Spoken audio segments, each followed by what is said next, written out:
लोकसभा चुनाव के संबंधित कार्य शुरू हो गए हैं। लोकसभा चुनाव के संबंधित पदाधिकारी को बिहार के वर्तमान डीजीपी साहब राजविंदर सिंह भट्टी की कार्यशैली पर अपनी नजर रखनी होगी, क्योंकि लगातार कई तरह की चर्चाएं हो रही है। एडीजी स्तर की सीनियर पदाधिकारी का कार्य वह जूनियर आईजी मुख्यालय से ले रहे हैं। डीजीपी साहब भ्रष्टाचार और जनसंवाद के महत्वपूर्ण गंभीर मामले में आप चुप क्यों है? डीजीपी साहब जो आपके करीबी पदाधिकारी है, उन पर कितने संगीन आरोपों की चर्चा होती रही है। जहां जहां वो तैनात रहे हैं, उनके कारनामों की भी तो जानकारी रखिए। पहले दिन डीजीपी साहब आपने जो संबोधन दिया था, कृपया उसे बंद रूम में सुनिए। 1 साल 2 महीने से भी अधिक का आपका कार्यकाल हो गया है। आपने पहले दिन जो संबोधन दिया था, क्या आपकी पुलिस उसे पूरी तरह से अमल कर रही है? क्या डीजीपी साहब आप खुद अमल कर रहे हैं? किसी भी इंसान को पद और मनुष्य जीवन मिला है, जिससे वह अपनी बेहतर कार्यशैली से ही अपनी पहचान बनाता है। हम सिर्फ सच्चाई दिखाने का जरिया है। किसी भी आईपीएस पदाधिकारी की प्रतिष्ठा का हनन करना हमारा कार्य नहीं है।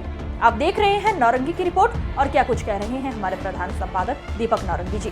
4 मार्च है और पुलिस इंस्पेक्टर से जिनको डीएसपी में प्रमोशन हुआ है, उच्चतम प्रभार जिनको मिला है, वैसे पदाधिकारी को जिनकी पोस्टिंग नहीं हुई है, आईजी हेडक्वार्टर राकेश राठी साहब ने एक आदेश 4 तारीख को जारी कर दिया है, 4 मार्च को, कि वह पुलिस मुख्यालय में अपना योगदान देंगे। लेकिन लोकसभा के उच्चतम पदाधिकारी और राज्य सरकार में बैठे जिम्मेदार पदाधिकारी को ध्यान देना होगा कि सीआईडी के अधीन जो मामला होता है, उस अनुसंधान को वर्तमान या कोई भी डीजीपी है वह प्रभावित नहीं कर सकते हैं। केस को खोल सकते हैं, निर्देश दे सकते हैं, लेकिन उस केस में सीआईडी के अधीन आने वाले मामले में वह अपना अंतिम निर्णय डीजीपी नहीं ले सकते हैं। बिहार के राज्य सरकार के वर्तमान मुख्यमंत्री नीतीश कुमार को ध्यान देना होगा कि वर्तमान डीजीपी आरएस भट्टी की कार्यशैली पर सवाल उठ रहा है।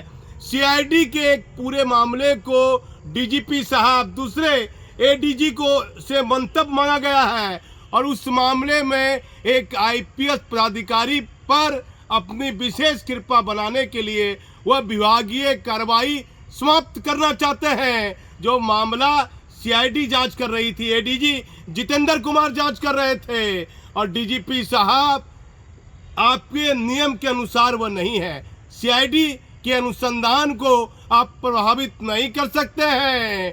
फिर भी डीजीपी साहब आप क्यों विभागीय कार्रवाई समाप्त करना चाहते हैं? बार बार वर्तमान डीजीपी की कार्यशैली पर सवाल उठ रहा है।